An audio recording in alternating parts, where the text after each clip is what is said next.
A few decades ago, George Gallup Jr. of the Gallup polls said that even though 8 of 10 Americans consider themselves to be Christian, there is very little difference in ethical behavior between churchgoers and those who are not active religiously.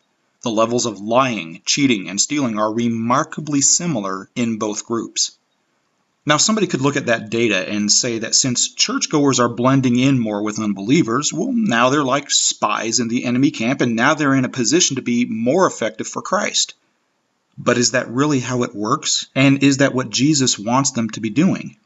Well, in Matthew 5:13, Jesus tells his followers, "You are the salt of the earth. But if salt has lost its taste, how shall its saltiness be restored? It is no longer good for anything except to be thrown out and trampled under people's feet." Now, what does it mean to be the salt of the earth? I mean, imagine if your boss calls you into his office and says, "Hey, this is the best quarter we've ever had. I really love the work you're doing. I think of you like I think of salt." That's probably not the most exciting thing you've ever heard. I mean, it's not like he said, "You're like gold," or "You're like diamonds." Salt. I mean, it's a plain little seasoning that comes free with your meal, or even like road salt at about $35 a ton. Well, that's a real motivator. "Hey, yeah, thanks, boss. I'm so excited you think I'm salt." But you see, in Jesus' day, salt was expensive and valuable, and it had many different uses.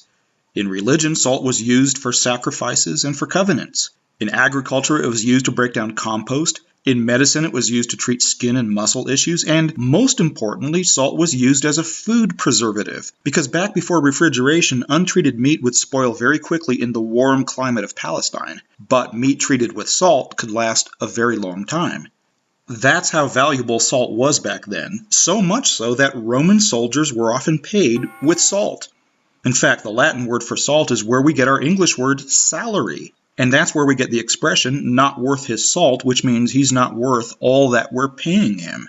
So when Jesus tells his disciples, "You are the salt of the earth," he's saying, you are precious and you're valuable, you're important and useful in God's work.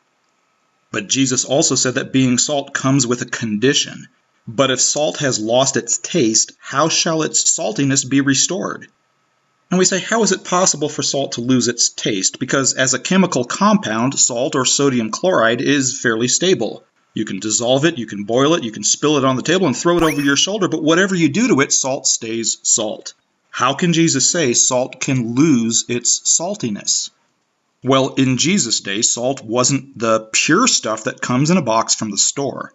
Salt came from evaporated salt water from the marshes and lagoons around the Dead Sea. And even though it was called salt, it wasn't pure salt as we know it. It was a white powder made up of salt and gypsum and magnesium sulfate and other minerals all mixed together. Now, people used the whole mixture as salt, and it worked like salt because of the sodium chloride that was in it.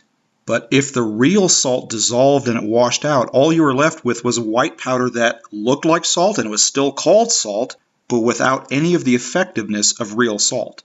All you had left was a useless powder. As Jesus said, it is no longer good for anything except to be thrown out and trampled under people's feet.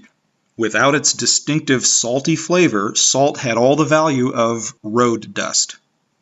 The point is that as followers of Jesus, as the salt of the earth, we are useful and valuable in doing God's work if we keep our distinct flavor. Unlike what Gallup's research showed, the levels of lying and cheating and stealing should be remarkably dissimilar from the rest of the world. Blending into the world won't make you more effective for Christ. As a follower of Jesus, you need to stand apart. You need to be the saltiest salt.